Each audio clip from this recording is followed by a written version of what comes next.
Good evening, everyone. My name is Purvaja Modak, Research Fellow, International Relations for Geoeconomics at CPPR, the Center for Public Policy Research. We at CPPR are hosting a series of webinars tracing recent developments in Afghanistan and evaluating the changing dynamics associated with the Afghan political crisis and its future prospects. We will engage experts from the realm of academia, think tanks, and the media. This is the first webinar of the series on the US withdrawal from Afghanistan, implications and the road ahead. CPPR, the Center for Public Policy Research, is an independent think tank, a public policy organization dedicated to in-depth research and scientific analysis with the objective of delivering actionable ideas that could transform society. We are based out of Kochi in the Indian state of Kerala.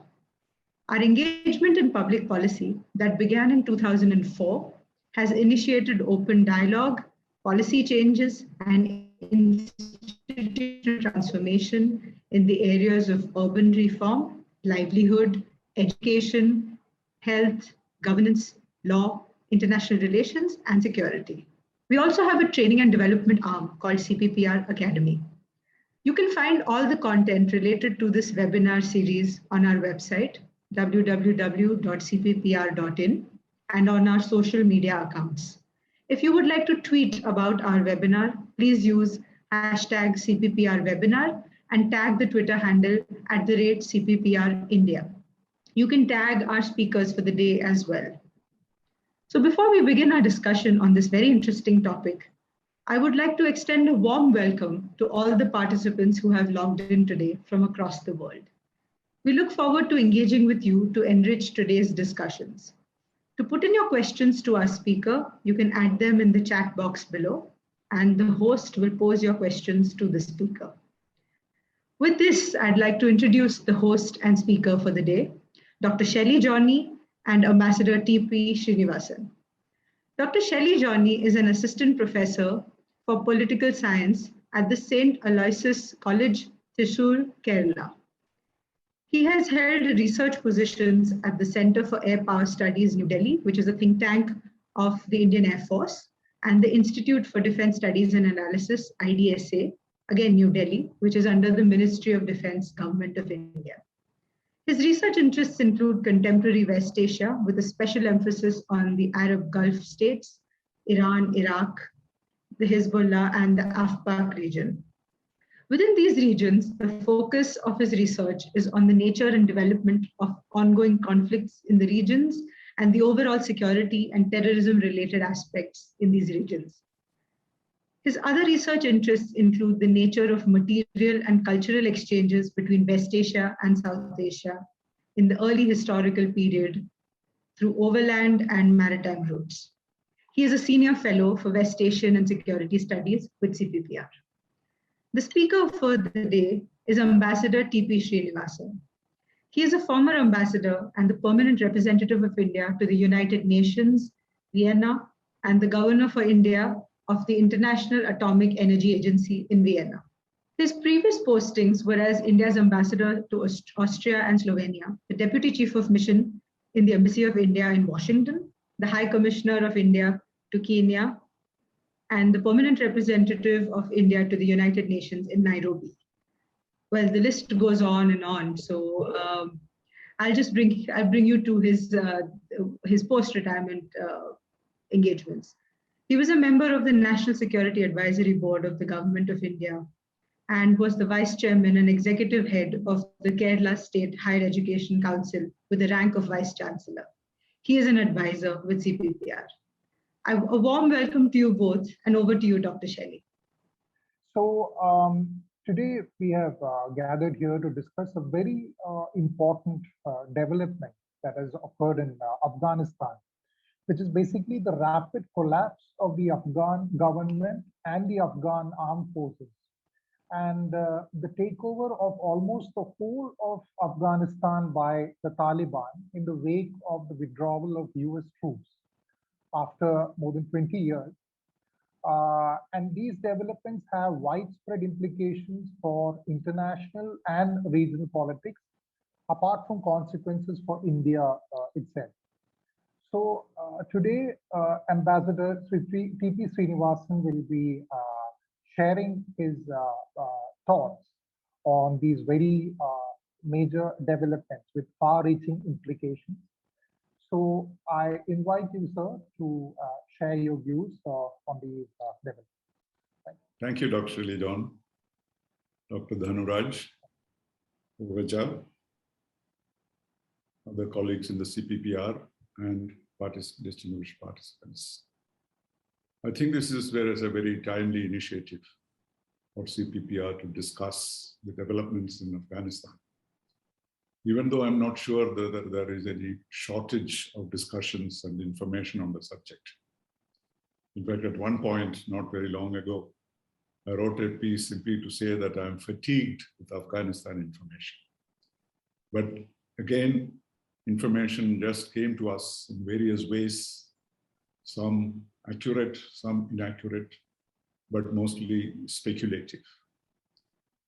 But the truth was very harshly put forward by a troll, which said 3 presidents, trillions of dollars, thousands of lives to replace Taliban with Taliban. This was the cruelest joke that one can come across. But that tells the truth. In effect, that is what has happened. But we have to understand it, we have to look back to 2001, when the earth-shaking events happened in New York, when a nuclear-armed nation was made to surrender to weaponless terrorists. And at that time, it seemed very appropriate for the United States to wreak vengeance and to punish the guilty. And there was no criticism when President Bush decided to invade Afghanistan in order to remove Taliban and also to find and extinguish Osama bin Laden. This mission, I think, United States accomplished in very short time. But it led to this long war, what is called the longest war that the United States ever had for 20 years. And when the right decision was taken by President Biden to withdraw the US troops, we knew that there would be uncertainty. We knew that there would be a readjustment of forces in the region. But what turned out to be, what was actually an impartial victory of the United States to deal with terrorism, it became a defeat. Not only a defeat in Afghanistan, but for the United States, a defeat in the world. Someone said that Pax Americana died in Kabul. So to that extent, what happened in this situation? President Biden did know nothing other than what his predecessors had wanted. And he took time to prepare for it. He went by the advice of his military and political advisors and ordered a withdrawal of the US Armed Forces and went on holiday on the 14th of August. That is where the mistake was made, because there were 2 or 3 things he should have done. First of all, the discussions on the arrangements after the US withdrew had to be completed before he announced the date of his departure. He should have taken back to the United States when he had the capacity to airlift them from a good airport on which they had complete control. If they had done these 2 things, perhaps today United States would have been recognized as a savior. After all, they kept relative peace in Afghanistan for 20 years at very high cost. But today, the United States stands condemned for the mistakes that was made in the very last moment. Somebody observed that he did the right thing in the wrong way. So the biggest loser in the whole episode is the United States and personally President Biden, for whose resignation people have been calling for. And veteran soldiers of the United States are asking for the resignation of the top leadership of the US military. Is this well-deserved? Perhaps not. But wrong calculations can lead to such undignified exits. And this is not the first time that United States demise was declared by several people.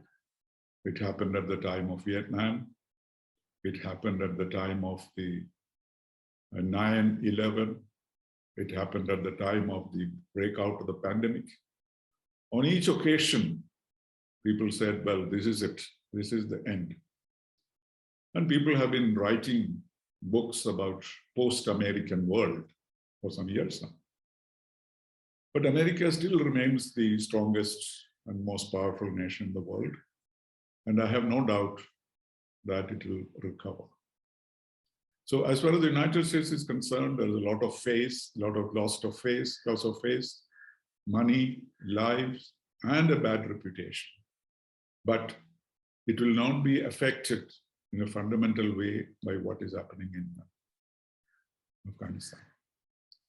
The victory is that of the Taliban, because they themselves would not have expected that the Afghan forces trained and equipped by the United States would wither away in a day. 60 days to 3 months to 6 months were predicted. But that was the unkindest cut of all, because the Afghan forces under President Ghani did not perform even 1% of the work that was expected of them. And this also has reasons. People say that they were not paid, they didn't have any kind of inspiration to fight on, and they themselves probably were happy that the occupation power has left, and so many theories of that kind. But it is true that Taliban won the battle to their own surprise. And they did not have to fight, they did not have to shoot as they entered the presidential palace and enjoyed the nice goodies that were available, fresh on the table. So this shocked the entire world, and people started wondering what Afghanistan would be in the future. Negotiations started with other groups. Former President Karzai, Abdullah were all involved in these negotiations to form a government, but till today, I was watching the news, until today, there is no government in Afghanistan.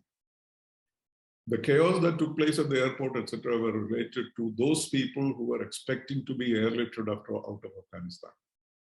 And the panic was created because of circumstances not related to the war. It was related to the protection of many people that United States had promised to protect. But the real winner is Pakistan. Imran Khan said that Taliban has been unshackled by the end of this war. Pakistan had the best of both worlds. They had the money supplied by the United States to support their intelligence, support their army, and even support their failed state. And with that money, they only looked after themselves, but also fattened the Taliban. And now they are enjoying victory. It may not turn out to be a Pyrrhic victory, because you cannot be sure about the kind of collaboration Pakistan can build with the Taliban, and how much influence they will be able to exert in Afghanistan, and how much support it will get. But still, Pakistan is considered a victor in this war.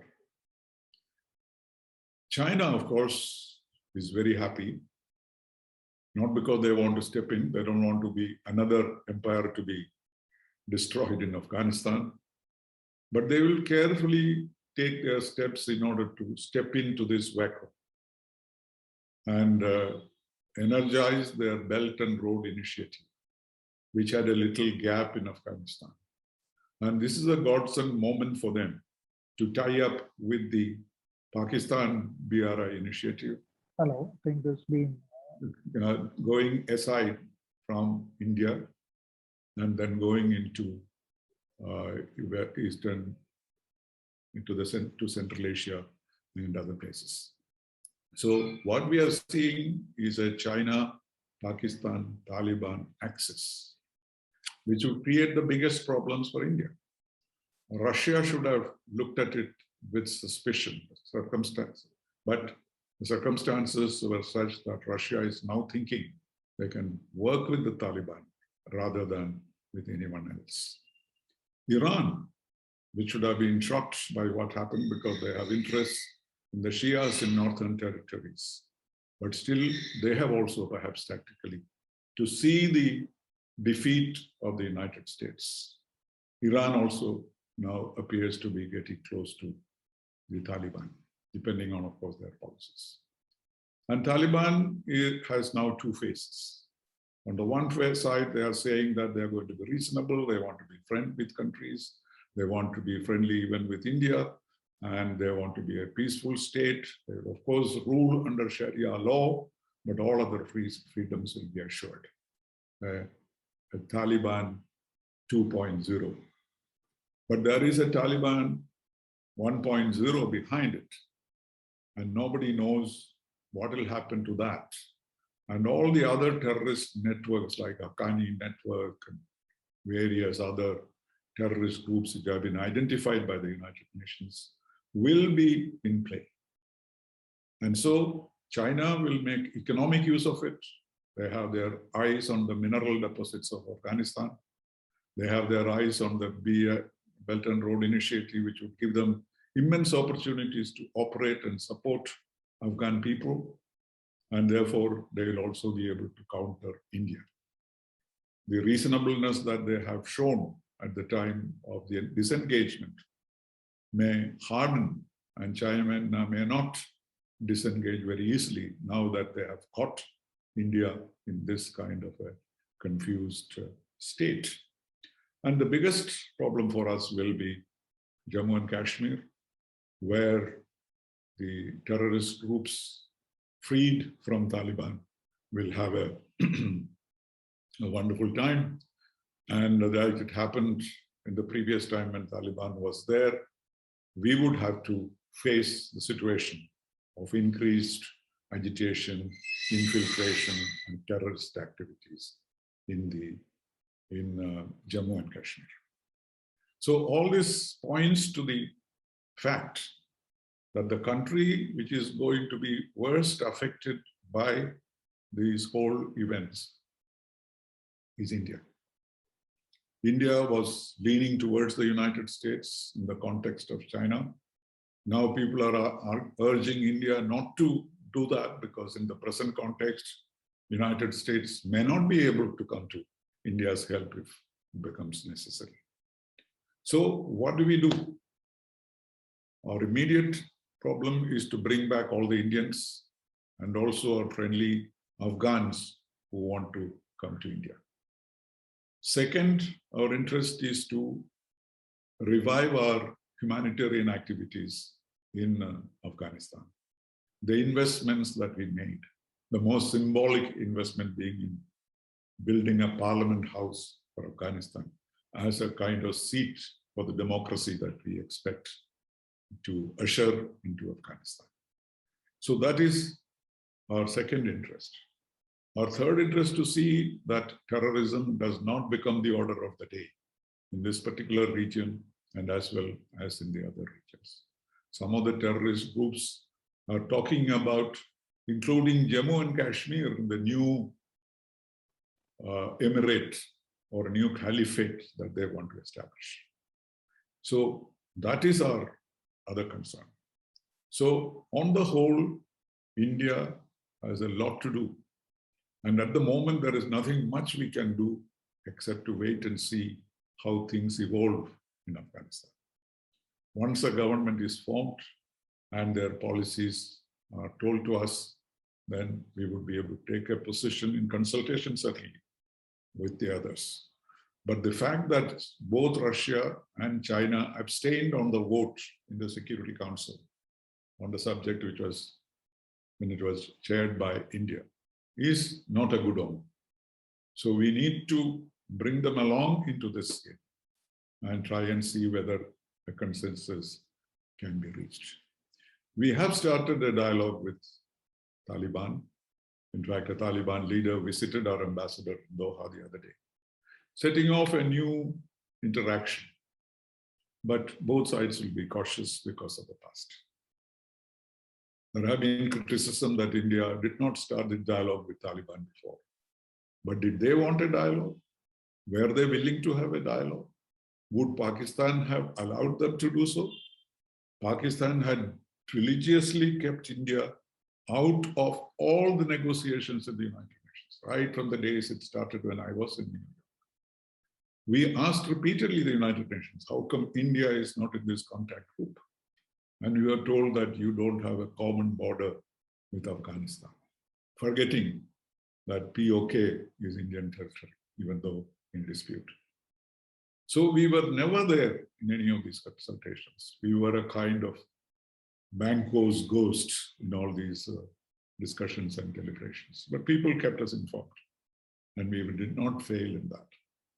But we found the right moment, I think, to establish contacts with Taliban. And if they are willing to play the game, it suits them, because for them, the immediate thing is to save the people of Afghanistan from abject poverty and starvation. They do not have supplies to last till the end of September. Their money is frozen in foreign banks. No World Bank, IMF will come without a proper government established. So it is their vital interest to see that there is a respectable government and to see that it has the recognition of major countries. Of course, they were able to run a government earlier because they had the money supplied by Pakistan. It was virtually, it was American money which was given to the jihadis at the time when the Soviet occupation took place. So this was all being, US money was being rolled around, and that will not be available now. And therefore, it is in their vital interest to see that they are going to be a reasonable people. They are not going to allow terrorist outfits to operate from their territory or to offer them as safe havens. They should also make sure that there is no big eruption in India-Pakistan relations, because that will also affect them. We are supposed to be having back-channel discussions with Pakistan, and we do not know how Pakistan sees the future of negotiations with India. But whatever it may be, it is in the vital interest of Taliban or whichever is the government which comes into Afghanistan to create an atmosphere of peace.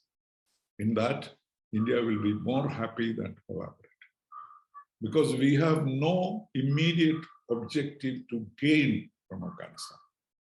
What we want only peace. We are not eyeing the resources there. We are not eyeing the influence that we may wield in Afghanistan. But ours is the most benign approach to this whole question. And if anyone realizes that, India would be available as a partner rather than as an adversary. So once we have brought our people back, of course, there has been criticism that India withdrew its embassy. I do not believe that it should have been different. But the lives of Indian diplomats and others were at stake. We lost a diplomat and a military officer earlier.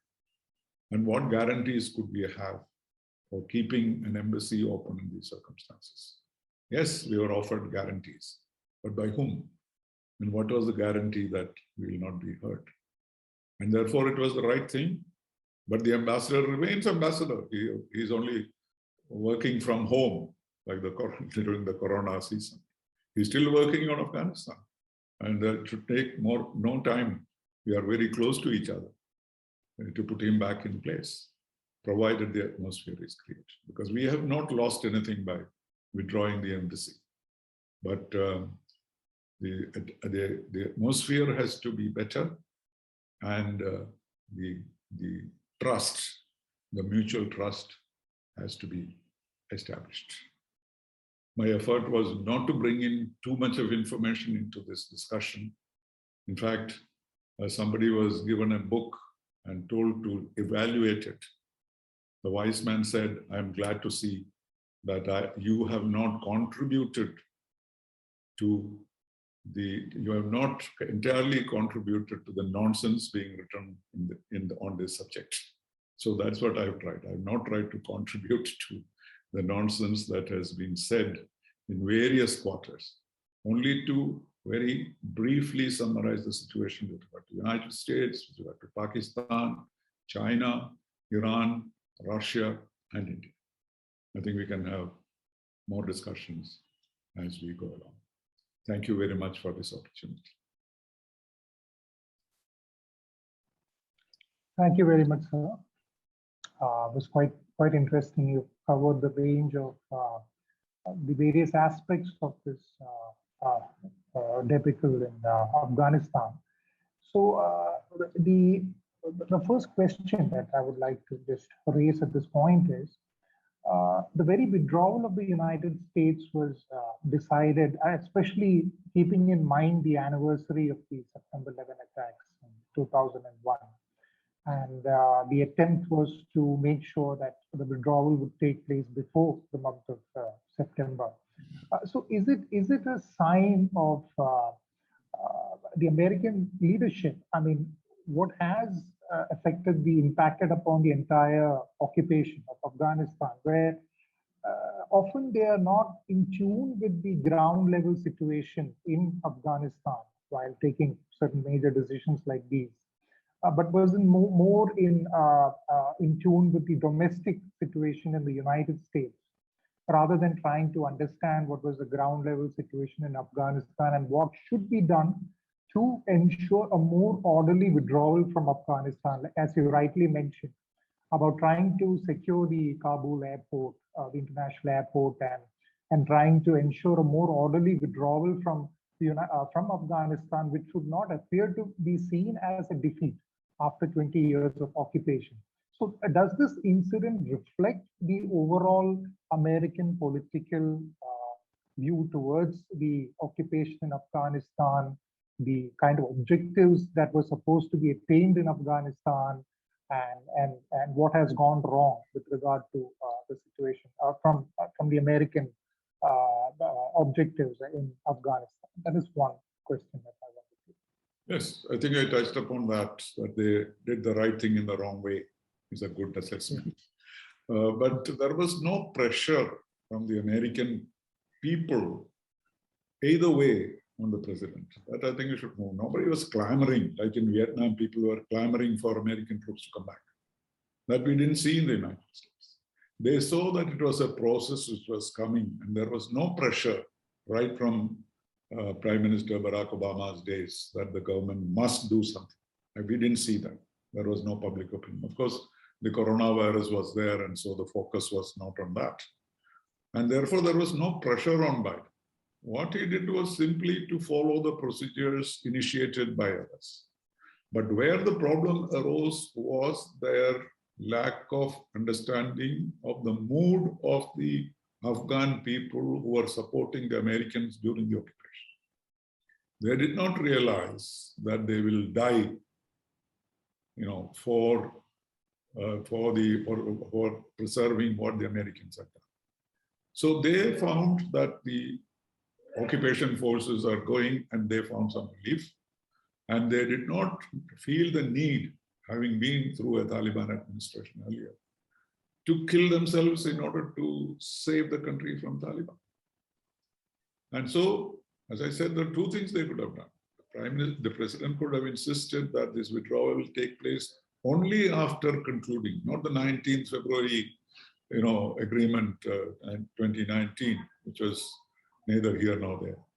but something in which Ghani government was involved. If there was a third signature on that paper, that would have been a different situation. And that he should have insisted before he said, I would leave by 31st of October. In fact, what was the reason? In fact, he put the 31st October, which the Taliban made an ultimatum date. It was not created by Taliban, it was created by Mr. Biden himself. And so he saw it as a gradual process. And he now says, I knew this would happen, that would happen. Then how did he plan this holiday?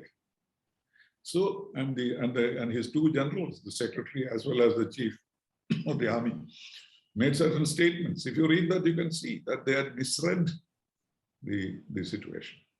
But unfortunately, that has been implemented, that has been interpreted as the end of Pax Americana, the end of American influence, the beginning of a new geopolitical situation. I don't see it that way.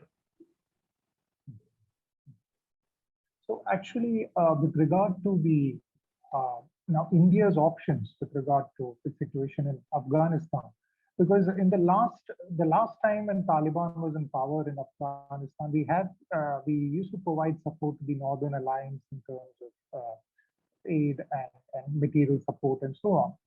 But today, in today's changed circumstances, there is no viable opposition or any other alternative to the Taliban in Afghanistan, especially with regard to India. How do we deal with this situation? So, on the one hand, there is no other viable alternative. On the other hand, we have started our kind of communicating with the Taliban, which does not, of course, does not mean acceptance of Taliban's kind of government or their policies. But now, are we faced with a very different situation from what we were facing during the 1990s until the early 2000s, when there was an alternative to the Taliban? And even while dealing with the Taliban, are we seeing a force which is not as coherent as it was in the 1990s? Are there various factions even within the Afghan Taliban in the present circumstance? Because of the nature of the insurgency and what has happened, the developments that have happened in the past 20 years, are we seeing a Taliban which is more diverse, where there are more factions? And if so, if that is the situation, then does it mean that India would have to, even within the Taliban, India would have to reach out to various kinds of factions or personalities within the Afghan Taliban in order to ensure our interests in Afghanistan? No, in this, my major disappointment was Iran. See, Iran has a stake in northern Afghanistan because of the Shias there. In fact, many people were saying that perhaps a resistance will come from there rather than from Kabul or even Panjshir Valley. That was what was expected. And that is probably the reason why our foreign minister went to Iran. But we did not seem to have gotten a response. And Iran rushed in to recognize Taliban. And therefore, that shows that the Northern Alliance is not so strong anymore. It was already kind of withering away. And except for Masood and the former vice president, there is really no leadership to resist the Taliban. And even they are not resisting. While they are not letting Taliban into Panjshir Valley, they are talking about a compromise. They're not talking about a fight. I think this is apparently I believe that this is an Afghan tribal mentality. You don't fight till the finish and kill each other. Yes. You demonstrate your power and negotiate. And that apparently is I don't know, I've never been to Afghanistan, but that appears to be the mentality of the Afghans. And that is what we saw. So we don't see Karzai or Abdullah exerting much influence. Otherwise, they would have been able to form a government by now. There were even reports that they were now imprisoned at home. So we don't know whether it is true or not. But if people were like that, were there, we would have at least had some kind of flexibility.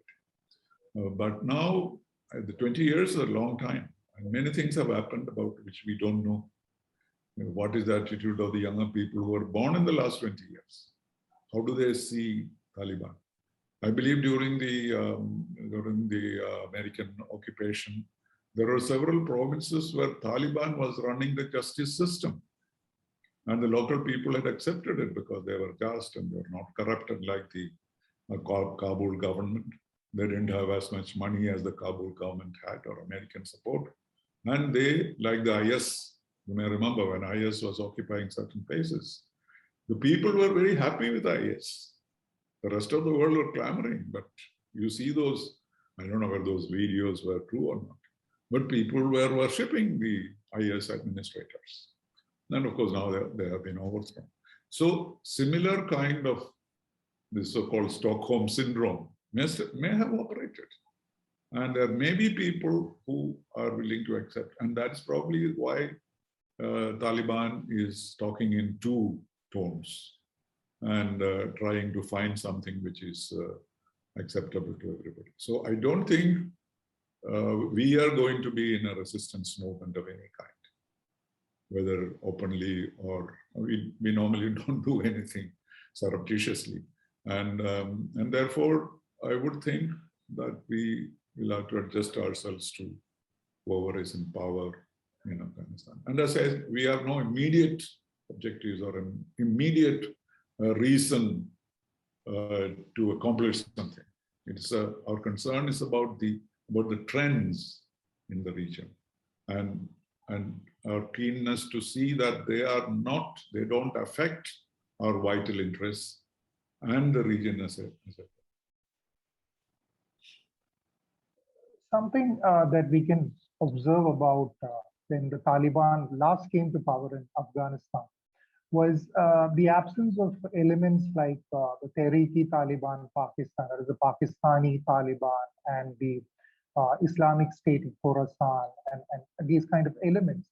But now, since the Taliban has come to power, do we have a very, what shall I say, a very dynamic situation where things can rapidly evolve over a very short period of time? Because we have, when Pakistan supported the Afghan Taliban in the 1990s, there was no equivalent of the Pakistani Taliban. But now we have the Pakistani Taliban, and then we have the Islamic State of Khorasan.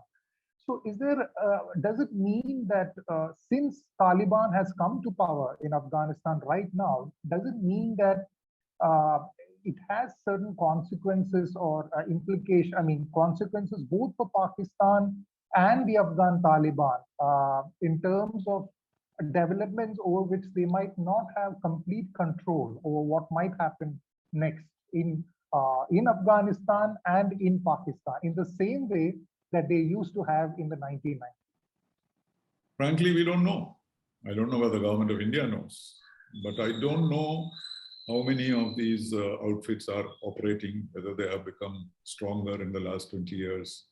And the key here is Pakistan. I presume that Pakistan has its control over many of this, particularly like the Haqqani network, which is planning to join the government, because Haqqani network is the most condemned terrorist outfit in the world, and it is fundamentally financed by ISI. So, and we know about ISK, which has its agenda taking over the whole of India and Bangladesh and everybody else in their caliphate. And they have demonstrated their ability to operate, whether with the help or without the help of the Taliban. So there may be all these forces, but we do not know really. Once we know the composition of the government, we'll know at least who are accountable. There could be many unaccountable people who might create problems and bring back the chaos that existed soon after the Americans left. And the Americans also, I don't think they will really leave and go and allow it to deteriorate. I'm sure they'll keep an eye, because they are as a superpower, they will have some interests. And their original objective of these things not spreading to North America is their greatest concern. So I'm sure they will also apply their brakes and apply their intelligence, etc., to discover this. But this is an unknown situation which will unravel itself as we go on. In fact, as you rightly mentioned, China's role is quite interesting because unlike in the 1990s, it has a more active policy towards Eurasia and with regard to the Belt and Road Initiative, which is there is no equivalent of it in the 1990s. So China is a much more larger player in the region in these circumstances. So it would be quite interesting to look at how China kind of China views its role in Afghanistan, a wait and watch approach with regard to securing its interests in Afghanistan in the light of these developments. So do you really see that China, what kind of specific policies would China follow in Afghanistan under the Taliban in these circumstances? Well, they will operate through Pakistan, I presume. They may not directly get involved. They don't want to be, in the graveyard of Afghanistan, definitely. So, but they have an advantage. They have Pakistan there. So why they go and find a situation dangerous for them? So they can do everything. Belt and Road Initiative. That's a huge program in Pakistan. They just simply have to link it up. And India is the only country which stands outside it in the whole region or even the whole world. And therefore, they can operate without having to put the boots on the ground, as the Americans say. That they will not do. So they won't have to do that. They will operate through Pakistan and they will control each other or cooperate with each other in planning an anti-Indian situation, because both of them dislike us. I don't know for what reason, but and that we cannot reverse at the moment. We tried with China, how many years? 15 times the Prime Minister met Xi Jinping. He went to China 5 times. I don't think he gave that attention to the best of our friends. And look at what, they behave as though they had not met each other before. What were they talking about in the caves in Mahabalipuram and talking about idlis and vadas and so on. So how can you fight a war with a man like that? So it obviously means that Americans have their own standards and ways of behavior. And that you can see that consternations you can see in our Prime Minister, because he probably trusted him, at least to a certain extent, expected decent behavior, except, not say decent, but at least normal behavior from the Chinese, which we did not find. And Pakistan, of course, we have no expectation of any kind. For them, Kashmir is the only issue. And that is one issue on which we have no negotiation possible. So obviously, they will act against our interests. And we really don't have anyone to really bank on other than the Quad and the Americans, etc. And that itself is a handicap in dealing with China and Russia. So, well, we have a Prime Minister who can think out of the box. And we also have a foreign service, which is malign, but still capable of dealing with some of these things. So let us hope the Indian machinery will gear up to its heavy challenges and responsibilities. Thank you, sir. So I think we'll just move on to some of the questions which are there in the chat box. First one is from Mr. K.V. Thomas, who's affiliated with CPPR. He asks you, he says, good evening and thank you, Ambassador, for your most enlightened presentation. I'd like to know your esteemed views on 2 points. Do you agree with the argument that the US should put an end to their irresponsible policy of intervening from outside and building democracies in other countries without knowing their traditional traits? And do you think the Al-Qaeda's omission of Chechnya and Xinjiang from the so-called priority target is the diplomatic success of Russia and China in placating Al-Qaeda with the tacit help of the new Taliban regime in Kabul? Ambassador Srinivasan, would you like to take that? It's a complex question, but there are many truths in that. The United States is often accused of interfering in regime changes all over the world. and most of them have not been successful.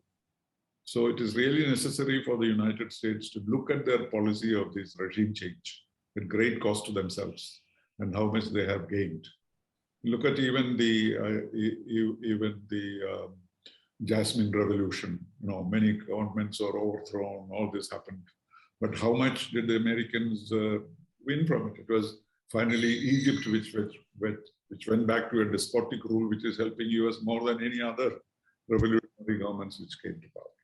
So it is true that their policy of trying to impose democracy on others has not been uniformly successful. In fact, in many places, they have created monsters. So I agree with your view that the United States has to review its position on this. But they will not, because they will go by what they consider to be vital interests of the United States in allowing A regime or B regime to continue. So that will happen. Chechnya and Xinjiang, I'm very sure that there is a deal, because apparently even at the time of the negotiations of the Doha Agreement, one of the things that even the Americans conceded was that Taliban will not agitate issues, Islamic issues in China or in Russia. So that was an unspoken condition that many people put forward. Certainly China and Russia must have not formally put it forward, but implied it.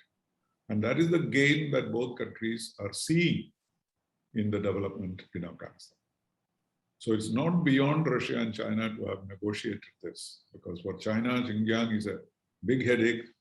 And for Russia, of course, Chechnya is not as bad a headache as Xinjiang for China. But certainly, if they can get some relief on these fronts, they would be quite happy with the Taliban government in Afghanistan. Thank you, Ambassador Srinivasan. The next question is from Ishwari Gopan, and the question is that is there a possibility of the development of a government in exile? And if that is the case, will India recognize them or the current emirate, considering the fact that formal Afghan membership in international bodies, how will that pan out? And how will India choose to negotiate with Afghanistan when we have a dilemma of choosing between the legitimacy of a neighboring government and our own strategic concerns as a nation committed to democracy? Well, if I was in the I would have said this is a hypothetical question I don't want to answer. But since I'm a liberated diplomat, maybe I can answer. We have not followed a uniform policy in these matters. We have, I think I wrote an article recently saying that recognition is an art, not a science, right? Look at the Myanmar situation. India would not have supported a military junta in a neighboring country. We should not be. But we are very friendly with the military junta in Myanmar, because we recognize that it was necessary for us to keep a certain balance in that country. So it is possible for us even to do things which may appear to be in principles contrary to what we should be doing. We did not recognize Kampuchea when there was the Soviet Hanoi occupied government there. Many countries supported. So in Myanmar, in old Burma, when Indians were thrown out, 1 million Indians were thrown out, we did nothing to the regime in Myanmar. But look at Fiji, where I was High Commissioner. And when a military government took over, we announced that we don't recognize that government and insisted that I stay back as ambassador to Fiji. Can you imagine an ambassador in Delhi, if he says, I don't recognize the government of India, how many minutes he will get to stay there? And I stayed there for 2 years before they expelled me, right? So where we consider our vital interests are involved, we have been following innovative policies. Take Dalai Lama, for example. Dalai Lama is virtually a government in exile in India. One of the first things that Pandit Nehru told him was, that you are not a government in exile. You are an honored guest of India as a most revered Lama of the world. The Dalai Lama told me personally himself, I had to pick a bone with Nehru on this just a few years ago, long after Pandit Nehru had died. So he had that bitterness in him that he was not recognized as a government in exile. But if he had done that, what would have been the relationship with China today? We don't even allow the Dalai Lama to speak about his policies on Indian soil. He has to go to Austria, he has to go to the United States to make political speeches. He has, of course, cooled down and he is now very quiet. But even at that time when he was agitated about it, he was not allowed to make this. So I'm sure government of India will take a decision depending on the circumstances. But we have several options with us of past precedents. We are opposing military regimes, supporting military regimes. We are being friendly in promoting democracy, but we have never fought a war or interceded somewhere to bring in democracy, because we have always followed the policy of, dealing with the governments in normal circumstances. How many dictators were in the non-aligned movement? And we still carried on for half a century. So there will be several options, but it will all depend on how it turns out and what circumstances will emerge. So, Ambassador Srinivasan, the next question is from Mr. Abraham Kalarikal. And he asks you, he says, sir, let's talk about India's role in Afghan development. So we just remained as an irrelevant, ineffective, and unsolicited onlooker in spite of having invested billions of dollars in that country. So why is that? Is it because India is viewed as an appendage to the US policy in Asia without its own independent policy in Asia? So is India's credibility and vitality in the region diminishing? And couldn't India have used its position at the UNSC currently to do something and influence decisions at the United Nations? Okay. And a follow-up question to that is, why is the United Nations also acting as a mute spectator amidst all this? All right. Let me start with the United Nations. It's my favorite subject. The United Nations has no power which is not given by the permanent members. Let us learn. Our being the chair of the Security Council did not make any difference, except to organize the meetings and make sure that things proceed according to the procedure and rules of procedure. Nothing more. Because the President of the Security Council is a vehicle by which the Security Council operates. But what the United Nations Security Council does must have the support of 5 permanent members. Even on this very diluted resolution that we supported, we could not get 2 votes of the permanent members. In fact, according to the Charter, every resolution which is adopted by the Security Council should have the positive votes of the permanent members, which means an abstention is negative. But over the years, the permanent members have sort of conceded, and the Chinese engineered it, that abstention is not negative. That is why we got the resolution out. It's not strictly according to the rules. At the pandemic time, we could not hold a meeting of the Security Council because the Chinese veto. We're aware of that. Completely, United Nations was completely paralyzed.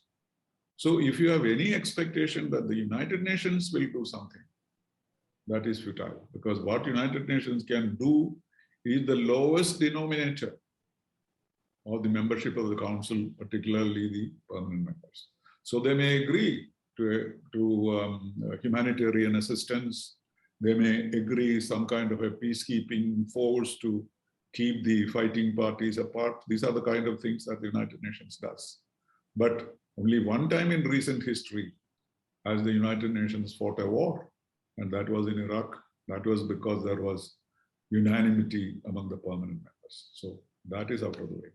But I don't agree with that we were merely a, what is the word he used, observer or we were not effective.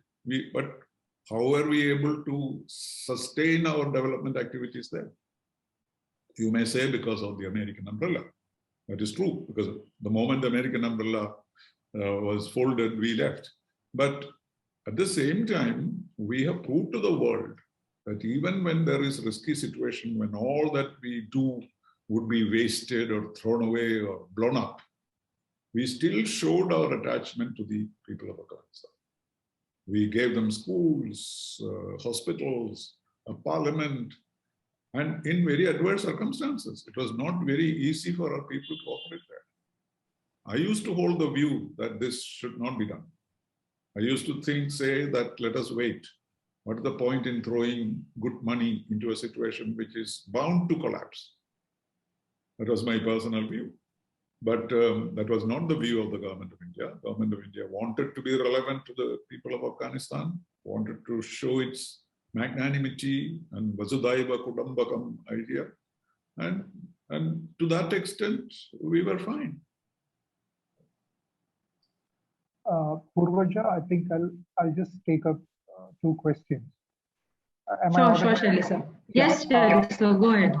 Yeah, there are two questions by Ashok Alex Luke. They are two connected questions. Why the United States is still aiding Pakistan when they understand that ISI is diverting funds to the Taliban? Is still Pakistan any use to the United States after its withdrawal from Afghanistan? Yes, Pakistan is vital for them because Pakistan has the control of these militant groups.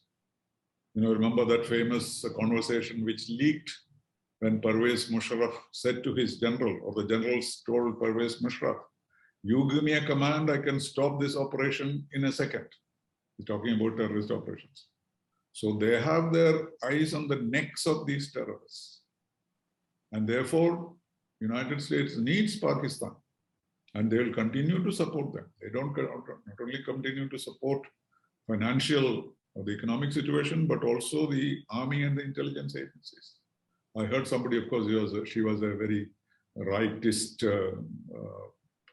extremist, saying that the entire US, Pakistan army and the Air Force and the intelligence are funded by the United States for years. I don't know if this is true, but nobody denied that. And then when the question was asked as to why are they doing that, her answer was stupidity. Yes, but it's not stupidity. There is a logic in that. Because now that they are not there, they want a reliable agent to look after their interests. And Pakistan will emerge as that unless Taliban goes out of control of Pakistan itself. Thank you, Ambassador Srinivasan. Maybe let's take one last question before we close. So Radhika Lakshman is asking you, so what according to you is the role of that Amrullah Saleh can play, given his experience in the previous government as well as his connections with the Northern Alliance? His image as among the few non-corrupt leaders of the previous governments could possibly count for something. What do you think, sir? Yes, I admire him for to stand up and say that I am the acting president, except that nobody listened. And then he has the support of the people in Panjshir Valley who are protecting him. And he has also support of Masood. But these do not amount to too much. If he disputes it in the international arena and say that I am the acting president of Afghanistan, one doesn't know in the present circumstances how much support he will get. But he is certainly a courageous man, and I believe he has clout and he has the support of a lot of people. But he himself is not talking, as I mentioned earlier, of an outright war. He is thinking this is more for him a negotiating point rather than a point of victory. And so he is cautious. But I must admire him for that particular moment in history to stand up and say, I am the acting president. Hey, look at me. And he held that even today. So he is a flicker of hope, but nothing that we can rely on at the moment. Thank you, Ambassador Srinivasan. So before I close, I'd like to come to you, Dr. Shelley, for any concluding remarks or any insights from your end. I think Ambassador Srinivasan has covered the entire gamut of or the diverse aspects of this implications of the withdrawal of US troops and the coming to power of the Taliban in Afghanistan from various perspectives with regard to American policy, then the implications for the region, China's role, India and Pakistan's role. So he has more or less covered the entire the gamut of issues.